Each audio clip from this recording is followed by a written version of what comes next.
qadam.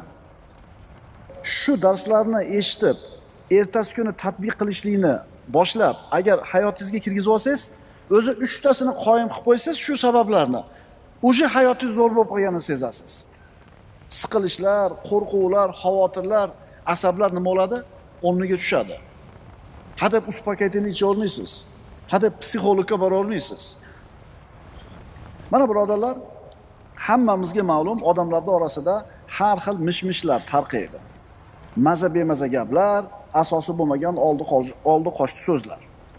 Qayoqdan keladi ular? Bir o'ylab ko'rganmisizlar? Kim tarqatadi ularni? Kimlar shunga o'xshagan ishlar bilan band bo'ladi? O'ylab ko'rganmisizlar?